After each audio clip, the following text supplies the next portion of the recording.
धर्म का चरम लक्ष्य। बहुत से लोगों ने तो देव देवताओं की बात नहीं करी, किसी ने तो परमात्मा की बात नहीं करी, ईश्वर की भी बात नहीं की, जैसे बुद्ध ने, क्योंकि उन्होंने ये सोचा कि जब तक इनका आत्मा साक्षात्कार नहीं होता तब तक कोई भी बात करिए तो बात ही रह जाएगी और इनमें कुछ समझ नहीं आए। तो बेहतर है पहले सिर्फ आत्म साक्षात्कार करो, जो असली चीज है उसी को प्राप्त करो, सिर्फ तुम आत्म साक्षात्कार को ही प्राप्त करो, ऐसी बात कहते रहे। तो ये लोग झूठ तो बोलते नहीं, पहली बात। और दूसरी बात ये कि इनमें और हमें बड़ा भारी एक अंतर था। वो कभी कोई गलत काम नहीं करते, कभी भी। जो हर काम करते थे वो शुभ होता था और समाज के हित के लिए ही करते। सो इनमें ऐसी कौन सी शक्ति थी कि ये हम लोग जैसे गलत काम नहीं करते थे? वो शक्ति थी आत्मा का प्रकाश। जब हमारे अंदर आत्मा का प्रकाश आ जाता है तो उस प्रकाश में हम देखते हैं उस सत्य को जो केवल सत्य है। पर ये प्रकाश जो आता है वो हमारे नस नस में बहना चाहिए। जिस तरह हम जानते हैं कि इसको छूने से ये ठंडा लग रहा है और अगर उसे छूले तो गर्म लगेगा, उसी प्रकार हमारे उंगलियों पे पता होना चाहिए, उंगलियों पे पता होना चाहिए उसका बोध, उसका विद, जिससे वेद शब्द बना है, उससे जिसे इंग्लिश में नॉलेज कहते हैं, नॉस्टिक कहते हैं। जब तक ये घटित नहीं होता है, जब तक हमारी वो स्थिति नहीं आती है, तब तक हम एक भ्रम के चक्कर में न जाने क्या क्या करते रहते। अब कोई साहब है, उनको बैठे बैठे भगवान का नाम ही रखते बैठे। कोई साहब है वो कुछ और करते बैठेंगे।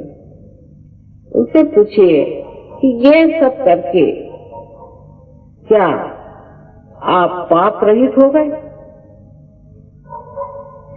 क्या आप कोई गलत काम नहीं करते? हर धर्म में जो आदमी है, चाहे वो ईसाई हो, मुसलमान हो, सिख हो, क्रिश्चियन, कोई भी धर्म का आदमी आप ले लीजिए, उसका कोई बंधन नहीं। वो चाहे तो किसी गर्दन काट दे, चाहे तो किसी को डुबो दे, चाहे तो झूठ बोल बोल के लोगों को ठग ले, कुछ भी कर ले, उस पर कोई उसके ऊपर बंधन नहीं है किसी चीज का। हाँ ठीक है, मंदिरों में गए, मस्जिदों में गए, सब जगह गए, वहां तो भगवान को नमस्कार किया और फिर जैसे थे वैसे ही। सो क्या ये सब गलत बातें तो नहीं हुई? जिन्होंने धर्म संसार में लाए वो इसलिए लाए कि हमें संतुलन आ जाए और हम आत्म साक्षात्कार को प्राप्त करें। लेकिन जब हम देखते हैं दुनिया में तो हमारे बच्चे अब कहने लग गए कि साहब ये कुछ नहीं, भगवान भगवान सब झूठ है, धर्म नहीं। और बहुत से साइंटिस्ट जैसा जब वो ऐसा कहते हैं तो कहना चाहिए कि ये साइंटिस्ट ही नहीं है, क्योंकि साइंटिस्ट आदमी को अपना दिमाग खुला रखना चाहिए और देखना चाहिए कि कोई बात है या नहीं। एकदम से ही आप कैसे मना कर रहे हैं? परमात्मा है और उनकी शक्ति चराचर में है। और जितने भी संत साधु संसार में हो गए, जो सदगुरु थे, उन सब सदगुरुओं का भी जो जीवन था वो बिल्कुल असल, नकली नहीं था। वो खालिस लोग थे, बिल्कुल शुद्ध लोग थे और उसी शुद्धता को आप भी प्राप्त कर सकते। ये शुद्धता आपको प्राप्त करने के लिए परमात्मा ने बड़ी सुंदर आपके अंदर बड़ी संजोकर व्यवस्था बनाई।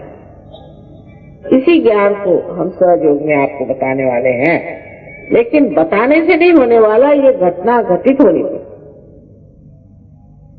इसके बारे में हजारों वर्ष पहले मार्कंडेय मुनि ने लिखा था। उसके बाद नाथपंथियों ने इस पर काफी काम किया था। उसके बाद और भी देशों में काम होता ही था साथ ही साथ। और आप देखिए कि राजा जनक के टाइम से लेकर के नानक साहब के टाइम तक ये काम होता रहा। मोहम्मद साहब ने भी कहा हुआ है कि जिस वक्त आपका क़ियामा का समय आएगा, पुनरुत्थान का समय आएगा, तो आपके हाथ बोलेंगे और आपके खिलाफ शहादत देंगे। साफ उन्होंने बता दिया। कोई धर्म ऐसा नहीं जिसने ये नहीं कहा कि तुम अपने आत्म साक्षात्कार को प्राप्त हो। लेकिन उस चीज को क्योंकि हमने किया नहीं, अब समझ लीजिए कि ये एक साधन है, जब इसका कनेक्शन मेन से नहीं हुआ तो ये बेकार है। जब तक आपका कनेक्शन साहिब से नहीं हुआ, सदगुरु वही जो साहिब मिली है, जब साहब से अगर आपका नहीं हुआ है, उस परमात्मा से, चराचर में फैले हुए इस निराकार परमात्मा के प्रेम से आपका संबंध नहीं हुआ है, तो सिर्फ प्रेम की बात करने से कुछ प्रेम वेम नहीं होता। वो तो बहुत स्वार्थ का प्रेम होता है कि मेरा बेटा, मेरी बेटी, मेरा घर और मैं। जो निर्वाज्य प्रेम होता है, जो परमात्मा का प्रेम सारे संसार में बहता है और सारे अणु रेणु को ही संचालित करता है, उस प्रेम की तो कोई व्याख्या नहीं कर सकता। लेकिन आप जब उसमें नहा लेते हैं, जब आप उसमें स्वच्छ हो जाते हैं, जब आपके अंदर ये घटना घटित होती है, तो आपके अंदर भी वो शक्ति आ जाती है और आप में से बहती है वो चैतन्य की शक्ति। इसकी व्यवस्था की हुई है कि हमारे अंदर एक कुंडली नाम की शक्ति। इसके बारे में 12वीं शताब्दी में महाराष्ट्र में ज्ञानेश्वर जी ने बहुत स्पष्ट रूप से ज्ञानेश्वरी में बताया। कृष्ण ने भी ये बात थोड़ा छिपा कर कही, बहुत साफ, हमारे लिए तो बहुत साफ, कि उन्होंने ये कहा शुरू में कि तुम स्थित प्रज्ञ हो जाओ। स्थित प्रज्ञ माने जहाँ बैठे हैं वहीं आपके अंदर प्रकाश आ जाए, प्रज्ञ, प्रकाशित ज्ञान आ जाए। तो अर्जुन ने पूछा कैसे? कहने ये तो ज्ञान, ज्ञान माने जानना, जानना माने बुद्धि से नहीं। ये संत लोग को यूनिवर्सिटी में जाके पीएचडी वगैरह नहीं किए थे, इतने ज्ञानी लोग। ज्ञान माने अपने सेंट्रल नर्वस सिस्टम में आपको जानना पड़ेगा, मज्जा तंतु में आपको जाना पड़ेगा, ये ज्ञान।